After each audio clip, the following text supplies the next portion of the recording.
सज्जनहरू, आजको यस कार्यक्रम यस देव अवतरण चैत्यको प्राण प्रतिष्ठा कार्यक्रम अत्यन्त सफल रहोस् भनी म मेरो व्यक्तिगत तर्फबाट र बौद्ध अर्गुङ सदन गुम्बा परिवारको तर्फबाट यो शुभकामना व्यक्त गर्न चाहन्छु। यसै प्रसङ्गमा आजको यस तिथिको विषय र यो देव अवतरण चैत्यको विषयमा अलिकति म यहाँ दुई चारवटा शब्द यहाँ प्रस्तुत गर्न गइरहेको छु।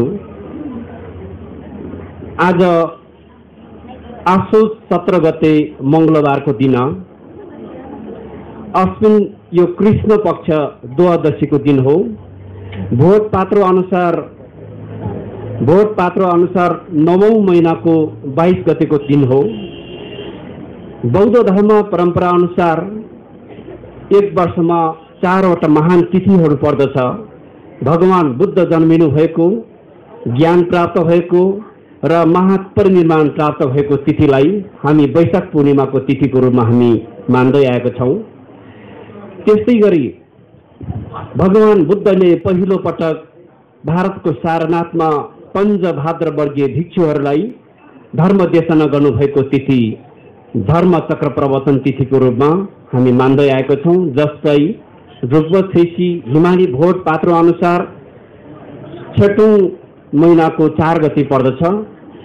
त्यस्तै गरी भगवान बुद्धले प्रतिहार्य नामक शक्ति प्रदर्शन गरेर थुप्रै चाहिँ नित्य दृष्टि भएको तैर्थिकहरूलाई उहाँले हरण गर्नुभएको, पराजित गर्नुभएको तिथि भोट पात्र अनुसार यो भोटको पहिलो महिना पर्यबाट पूर्णिमाको दिनसम्म यो तिथि पर्दछ। नेपाली पात्र अनुसार कहिले मक्सिरको अन्तिममा, कहिले माघको अन्तिममा, कहिले फागुनको चाहिँ पहिलो हप्ताबाट यो तिथि 15 दिनसम्म रहन्छ। आजको तिथि भगवान बुद्ध 33 कोटी देवलोकमा 3 महिना 7 दिन बस्नु भई पुनः मनुष्य लोकमा फर्केर आउनु भएको तिथि हो। यसलाई देव अवतरण तिथि लामा भाषामा सापप तिछन भनेर भनिन्छ। यो तिथिको विषयमा म हजुरहरू समक्ष केही कुराहरू राख्न चाहन्छु। भगवान बुद्धको जब 35 वर्षको उमेरमा बुद्ध ज्ञान प्राप्त गर्नु भए पश्चात विभिन्न राजा महाराजाहरू, सम्राटहरू, चक्रवादीहरू पनि क्रमैसँग बुद्धको शिष्य बन्दै गयो। वैदिक सनातन हिन्दूको महान धर्मगुरुहरू, साधु सन्त ऋषि मुनिहरू पनि क्रमैसँग चाहिँ बुद्धको शिष्य बन्दै गयो र जुन बेला राजगृह अहिलेको बिहार राज्यमा पर्दछ। प्राचीन भारतको इतिहास हेर्ने हो भने भारत 6वटा राज्यमा विभाजित भएको देख पाइन्छ र मगध देशमा राजा बिम्बिसरले राज्य गर्दथ्यो। राजा बिम्बिसरले पहिलो पटक भगवान बुद्धले ज्ञान प्राप्त गर्नु भए पश्चात राजा बिम्बिसरले राजगृहमा बुद्धलाई पहिलो पटक निमन्त्रणा गर्ने काम गरियो। राजगृहको बेनुवन नाम गरेको बौद्ध विहार राजा बिम्बिसरले निर्माण गर्नुभयो। त्यस पछाडि बेनुवन विहारबाट बौद्ध धर्ममा प्रवेश गर्ने बुद्धको शिष्यहरू भिक्षु बन्ने, भिक्षुनी बन्ने क्रमै यो संख्या बढ्दै गएपछि श्रावस्तीको राजा प्रसन्नजित पनि बुद्धको प्रवचन सुनेर प्रभावित भयो। त्यस पछाडि बुद्ध भगवान राजगृहबाट श्रावस्तीतर्फ प्रस्थान गर्नुभयो। श्रावस्तीमा जुन बेला भारतको सबैभन्दा धनवान व्यक्ति गृहस्थी अनाथ पिण्डक नाम गरेको व्यक्तिले जमिन दान गर्नुभयो विहार निर्माण गर्नको लागि र उहाँले भूमि दान गर्नुभए पश्चात त्यो ठाउँमा विहार निर्माण गरियो, जसलाई जेतवन विहार भनेर भनिन्छ। लामा भाषामा ग्याल्जिकी छल भन्छ। जेतवन विहार निर्माण गरियो। त्यस पछाडि भगवान बुद्धको जीवनमा सबैभन्दा लामो समय भगवान बुद्धले त्यही श्रावस्तीमा बिताउनु भयो र यो बर्खाको समयमा, बर्खमासको समयमा श्रावण 15 गतेबाट यो अशोकको यो औँसीको दिनसम्म 3 महिना बौद्ध भिक्षु भिक्षुनीहरू बर्खवास बस्ने प्रचलन रहिआएको छ। त्यसरी भगवान बुद्धको उपदेश सुन्दै धेरै भक्तजनहरू बुद्ध धर्मप्रति आस्था र विश्वास बढ्दै जाँदाखेरि अनि बौद्ध धर्मको अनुयायी भिक्षु भिक्षुणीहरू पनि दान गर्ने जिन्दाहरू दाताहरू बढ्दै गएपछि निश्चित रूपमा भिक्षु भिक्षुणीहरू पनि धनी हुँदै गयो।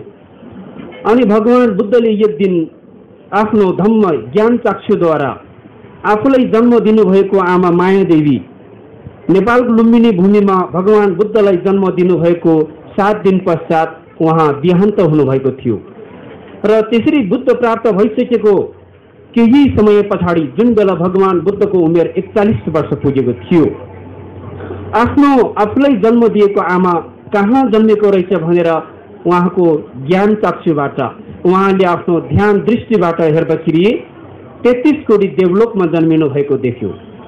33 कोटी देवलोकभित्र पनि देवताहरूको थुप्रै स्तर पाइन्छ। त्यसमा तुलसित नामक देवलोकमा उहाँको आमा देवताको जुनीमा देवको सुख शान्ति उपभोग गरिरहेको उहाँको ज्ञान चक्षुले देख्नुभयो।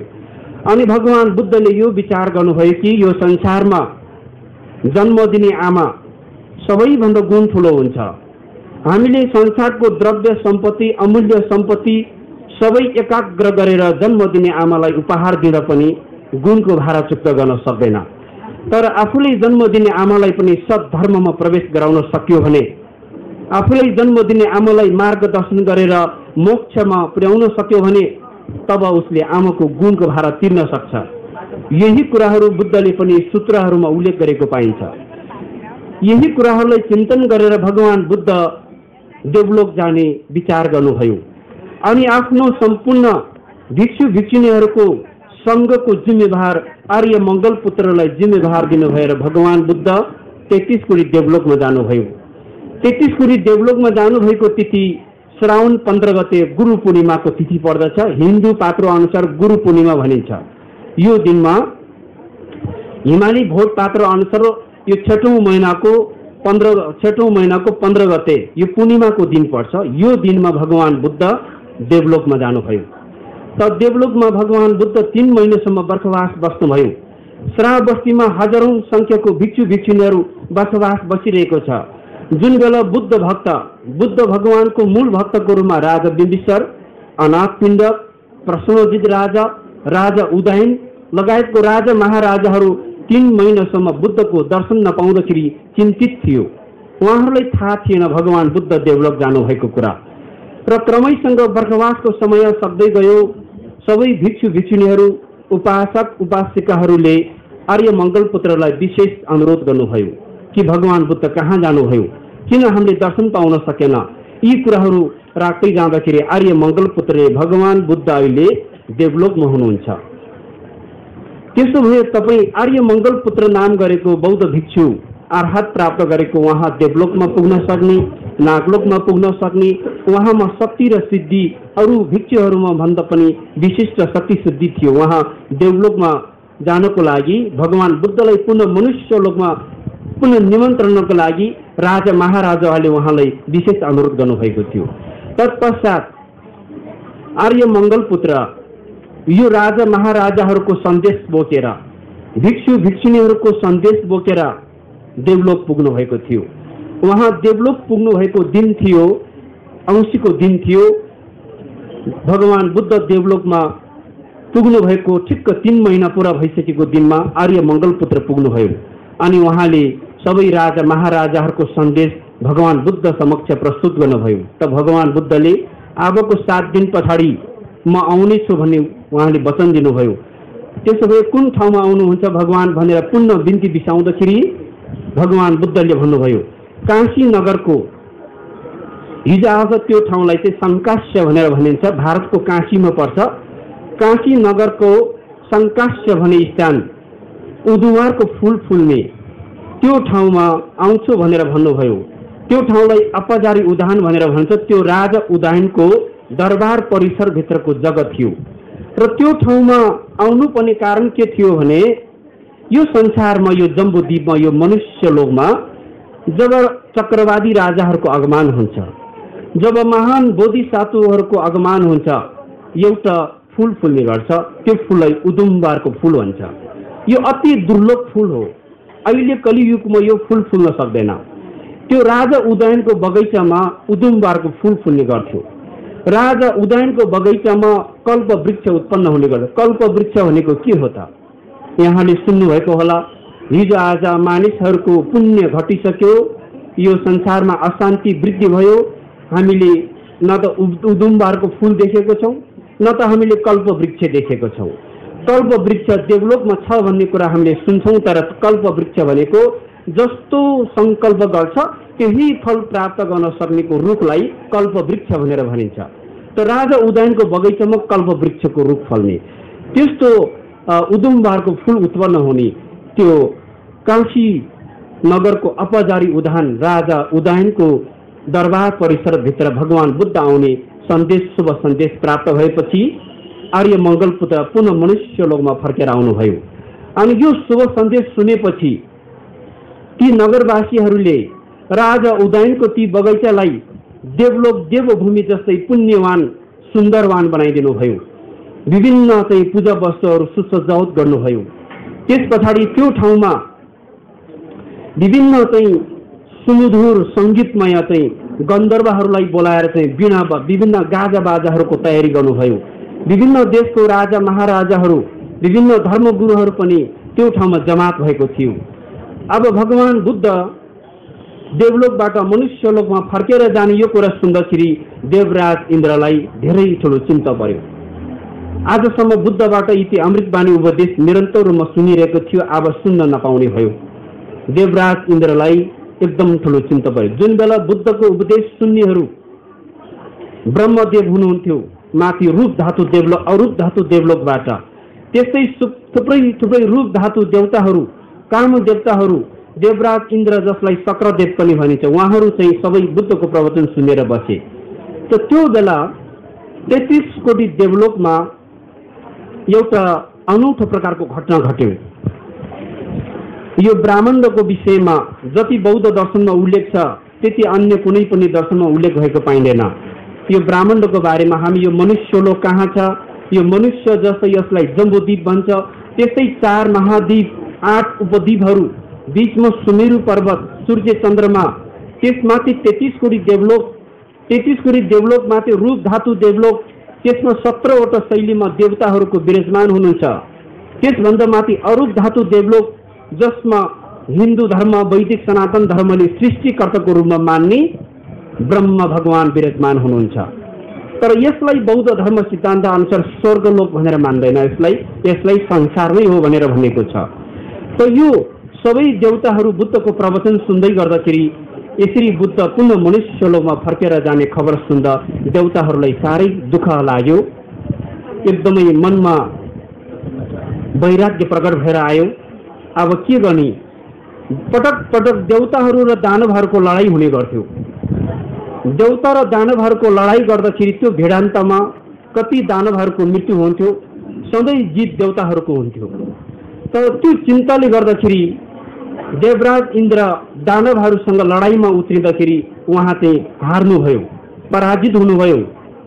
अनि देवराज इन्द्र आफ्नो मन सम्हाल्न नसकेर के भएको, म किन आज म दानवहरूबाट म हार्नु पर्यो, यसरी चाहिँ आफू विचलित भएर आफूले सम्हाल्न नसक्ने स्थितिमा भगवान बुद्धको शरणमा पुग्यो। त भगवान बुद्धले देवराज इन्द्रलाई विजय ध्वज ग्रेकयुर नामक महायान सूत्र, फक्पा ग्याल्सिन्चुमै पुञ्जन भन्छ यसलाई, यो सूत्र चाहिँ उहाँलाई देशना गर्नुभयो। यो विजय ध्वज ग्रेकयुर नामक सूत्र चाहिँ बुद्धले 5 रङको कपडामा लेखेर एउटा झण्डाको रूपमा यसलाई ठाडो गरेपछि यो मन्त्र शक्तिले दानवहरू सबै भागाभाग हुन थाल्यो।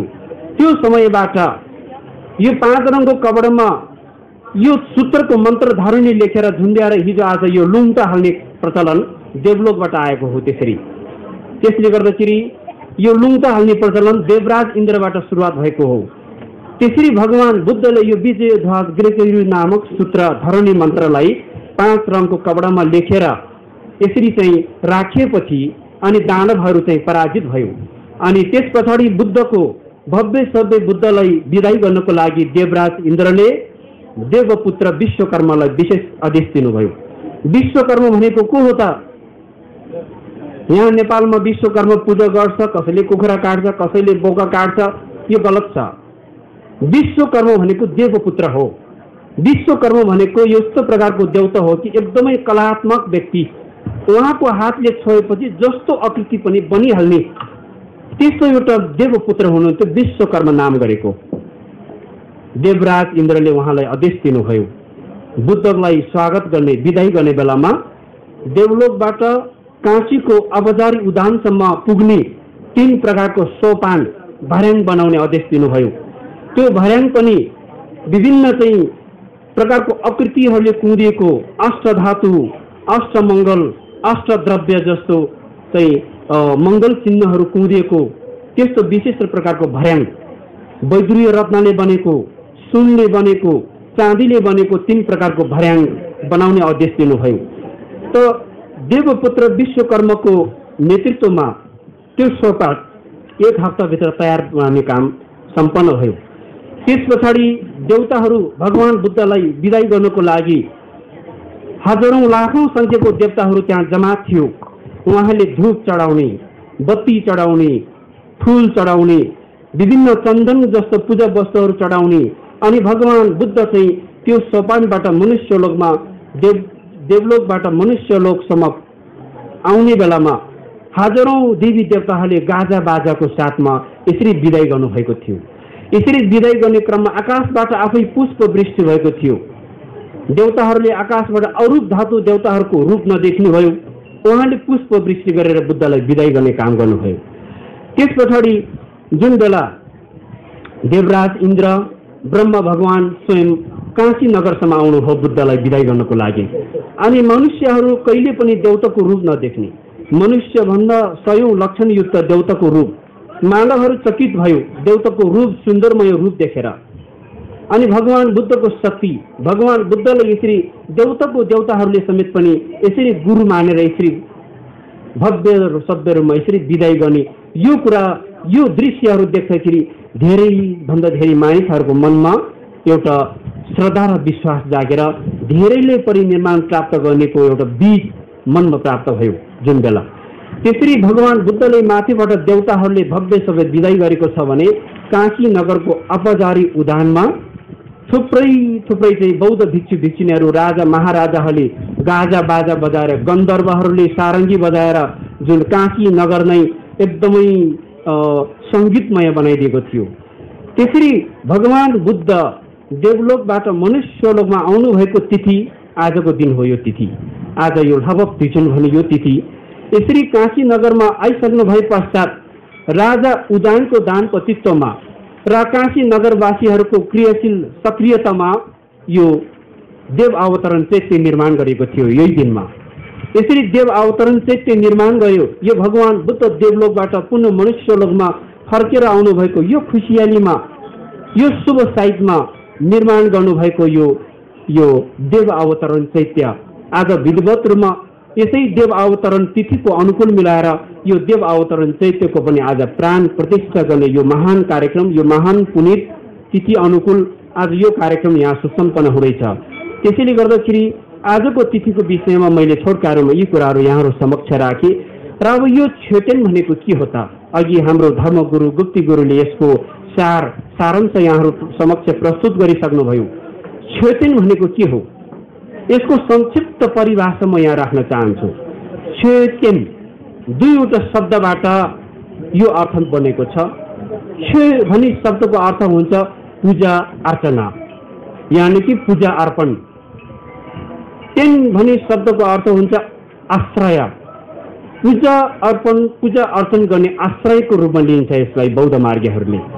र बुद्धको चित्तको प्रतीकमा मूर्ति स्थापना गरिन्छ, बुद्धको कायको प्रतीकमा मूर्ति स्थापना गरिन्छ, उहाँका वचनको प्रतीकमा धर्म ग्रन्थहरू स्थापना गरिन्छ, चित्तको प्रतीकमा स्तूपहरू चैत्यहरू निर्माण गर्ने प्रचलन यो बुद्ध शाक्यमुनिको समयबाट मात्रै भएको होइन। अघि हाम्रो धर्मगुरुले भनिसक्नुभयो अहिले यो भाद्रकल्पमा बुद्ध शाक्यमुनिलाई चौथौं बुद्धको रूपमा मानिन्छ। उहाँभन्दा अगाडि यो जम्बूद्वीपमा क्रकुचन्द बुद्ध, महाकश्यप बुद्ध, कनक मुनि बुद्धहरू अगमान भइसक्यो। उहाँहरूको समयबाट नै यो चैतन्य चैत्य बनाउने प्रचलन रहिआएको थियो। त्यसरी बुद्धकालीन समयमा बुद्धको जीवन लीलासँग सम्बन्धित 8 प्रकारको महाचैत्यहरूको विषयमा पनि अघि हाम्रो धर्मगुरुले प्रश्न पारिसक्नुभयो। र त्यो 8 प्रकारको शैली बाहेक पनि थुप्रै चैत्यहरू, जस्तै नेपालको अहिले बौद्धनाथ चैत्य, स्वयम्भूनाथ चैत्य, नमो बुद्ध चैत्य, यसलाई चैतन्य नमसुम भनेर यो जम्बुद्वीपको विशिष्ट चैत्यको रूपमा लिइन्छ। यी चैत्यहरू, यी 3वटा चैत्यहरू बुद्ध शाक्यमुनि भन्दा पहिलो कश्यप बुद्धको पालाबाट नै हुँदै आएको चैत्य हो। यिनीहरू चाहिँ चैत्य छे भन्ने शब्दले चाहिँ पूजा अर्चन गर्ने, ढोक गर्ने, हामीले कुनै पनि त्यहाँ दर्शन गर्ने अनि धूप बाल्ने, फूल चढाउने गर्यो भने हामीले पुण्य प्राप्त गर्ने स्थान छ भने त्यसलाई चैतन्य त्यस्तो आश्रयको रूपमा लिइन्छ। अघि हाम्रो धर्मगुरुले भनिसक्नुभयो, चैतन्य जस्तै भगवान बुद्ध जन्मेको स्थल, भगवान बुद्धले ज्ञान प्राप्त भएको स्थल, भगवान बुद्धले धर्म प्रवचन गर्नुभएको स्थल, ती स्थल, ती तीर्थस्थलहरूलाई पनि चैतन्यको रूपमा लिन सकिन्छ। हामीले कुनै पनि पूजा वस्तु टक्राउने स्थानको रूपमा हामीले जस्तै ठुल्ठुलो धर्मगुरुहरू हामीले ढोक गर्छौँ, हामीले पूजा वस्तु चढाउँछौँ, उहाँलाई पनि चैतन्यको रूपमा लिन सकिन्छ। यो शब्दको अर्थलाई बुझ्दाखेरि यी कुराहरू छ। तपाईहरू हामी खाना खाने बेलामा, हामीले खाना खाने बेलामा पनि बुद्ध बोधिसत्व धर्मगुरुहरूलाई चढाउने पाठ पढ्न नजाने पनि छे भनेर खाने चलन छ। त्यो छे भनेको के हो? शब्दको अर्थ अर्पण गरेको छु, चढाएको छु। मैले कसलाई चढायो? आफ्नो इष्टदेवलाई चढायो, आफ्नो चाहिँ पितृजनहरूलाई चढाए होला, आफ्नो चाहिँ गुरुजनहरूलाई चढाए होला। त्यसरी छे भन्ने शब्दको अर्थ अर्चना, चढाउने अर्थमा लाग्छ।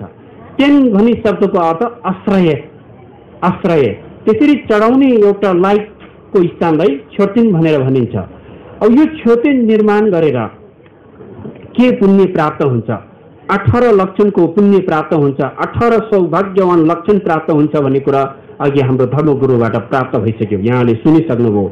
यो प्रसङ्गमा अलिकति यो छोटेनलाई हामीले धूप बाल्यो, पूजा गर्यो, परिक्रमा गर्यो भने के पुण्य प्राप्त हुन्छ भने एउटा छोटो प्रसङ्ग यहाँ प्रस्तुत गर्न चाहे।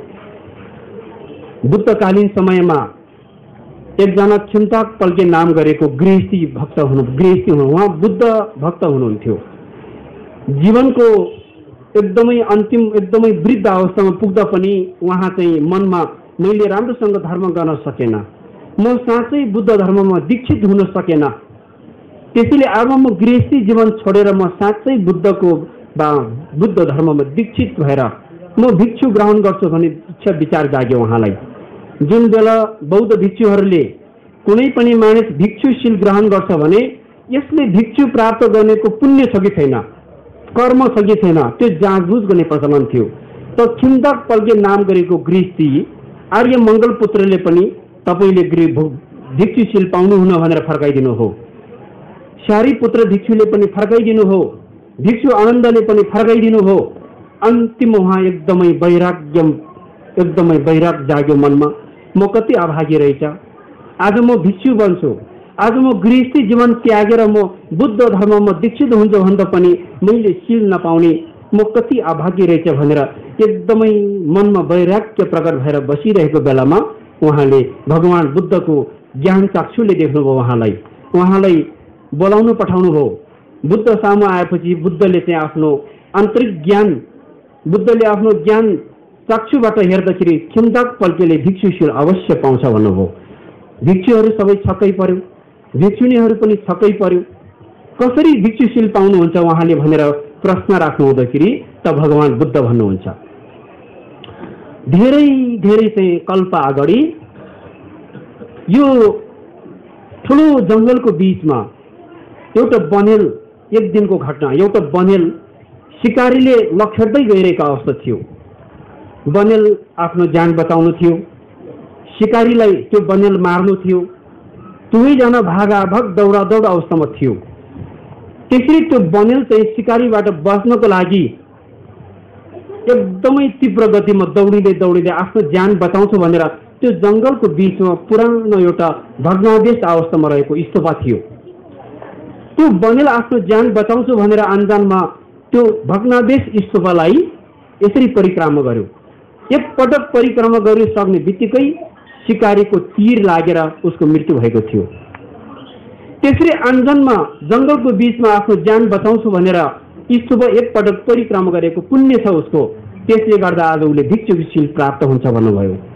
त्यसरी खिन्ताक पल्के भिक्षुशील ग्रहण गरेर उहाँले चाहिँ बौद्ध धर्ममा दीक्षित भएर उहाँले चाहिँ अर्हतको ज्ञान प्राप्त गर्नुभयो। यो बुद्ध सूत्रमा कंजुरमा उल्लेख भएको कुरा हो यो कुरा चाहिँ। त्यसले गर्दाखेरि यो यसरी चाहिँ एउटा विधिवत रूपमा यो अघि हाम्रो गुरुबाट प्रस्तुत भइसक्यो। यो स्तूप बाहिरीको सौन्दर्य मात्रै होइन, यो स्तूपको शैलीहरू, यो कतिवटा चाहिँ कति तल के हुनुपर्ने यसको आकृतिहरू, यो सबै बुद्धकालीन समयबाट यो सूत्रको विधिअनुसार नै निर्माण गरेको छ भने यसको भित्र बाहिरको भन्दा पनि भित्रको सौन्दर्यता चाहिँ अत्यन्त महत्त्वपूर्ण हुन्छ।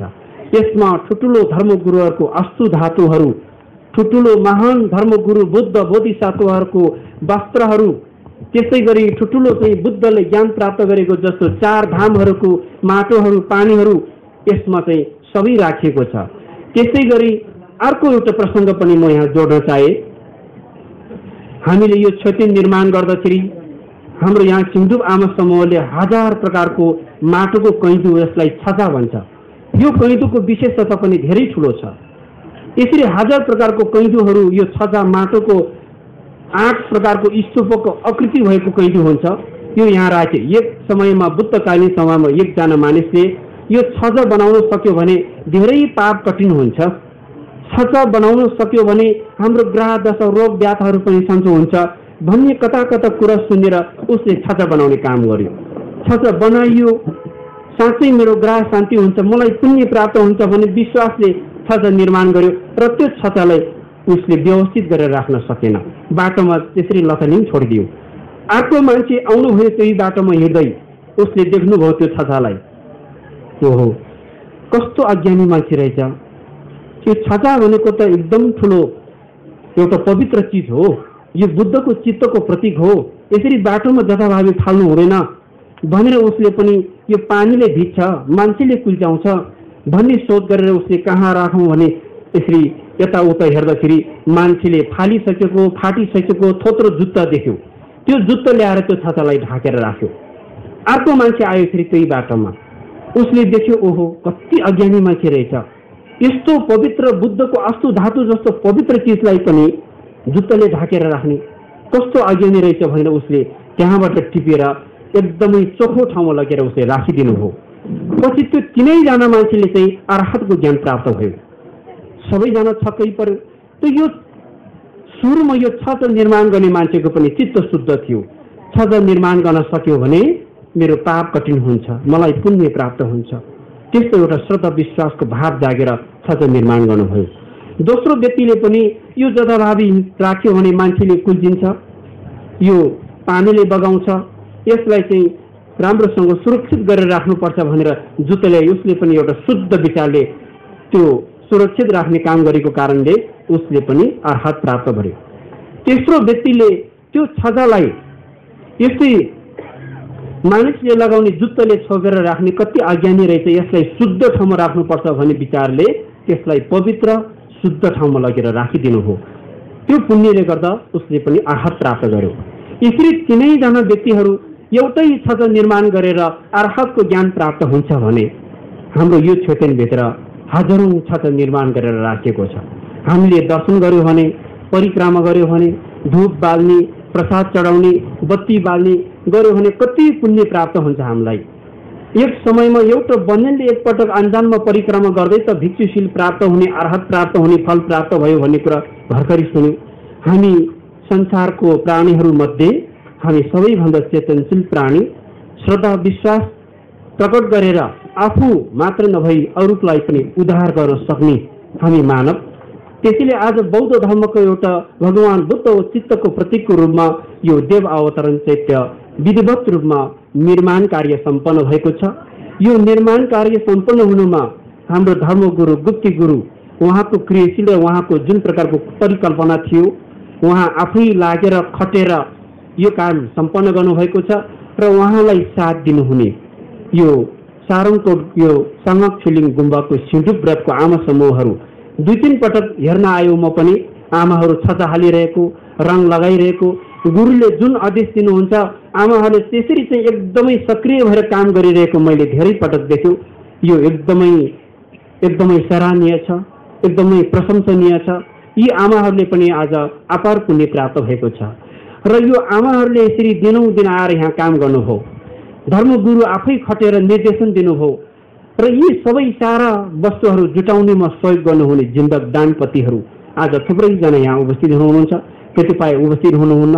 सबैले अपार पुण्य प्राप्त भएको छ। आज यस घडीमा हाम्रो महान धर्मगुरुहरू यहाँ विराजमान हुनुहुन्छ।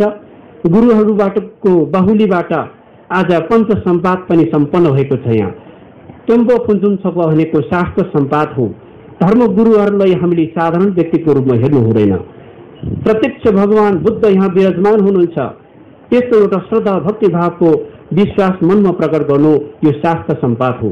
प्रत्यक्ष रूपमा आज भगवान शाक्यमुनि बुद्धहरू बोधिसत्वहरू यहाँ विराजमान हुनुहुन्छ। हाम्रो रुम्बुक्ष गुरुहरू यहाँ विराजमान हुनुहुन्छ। त्यस्तै गरी धर्म सम्पाद आज हामीले वज्र सातोको जप साधनाको विधिबाट यो रप्ने गर्ने प्राण प्रतिष्ठा गर्ने विधि यहाँ साधना गरेको छ, पूजा वाचन गरेको छ। यो हो धर्म सम्पाद भनेको। त्यस पछाडि ईशान सम्पाद ने फुन्चुम छपा यो सारङकोट डाँडा, सारङकोट जाने बाटो, यो पिपल डाँडा गुम्बा, यो बाटो पोखराको यो सुन्दर पोखरालाई नजिकैबाट अवलोकन गर्न सक्ने यति सुन्दर रमणीय स्थल। यो ठाउँमा गुम्बा बनाउनु पर्छ भने परिकल्पना बोक्नु भएको स्वर्गीय लामा नरसिंह गुरुङज्यू आज हाम्रो माझ हुनुहुन्न। आज डेभलप आज उहाँ सुखौती भवनमा विराजमान हुनुहुन्छ।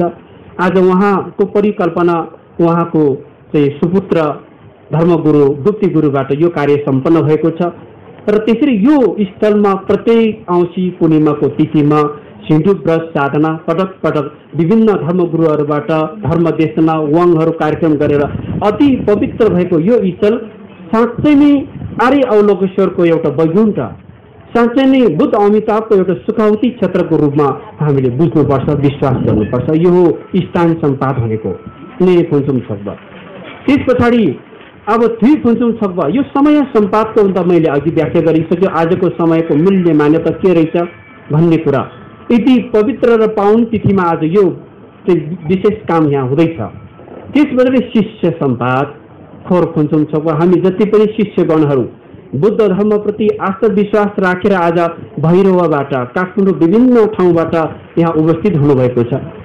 यी सबै भक्तजन हामी सबै हिजोको जन्ममा हामीले पनि साँच्चै पुण्य सञ्चय गरेको रहेछ। आज यो पावन पुण्य कार्यक्रममा उपस्थित हुन पाउनु पनि एउटा सौभाग्यमानको एउटा आफूले एउटा सौभाग्यको महसुस गर्नुपर्ने दिन हो आज।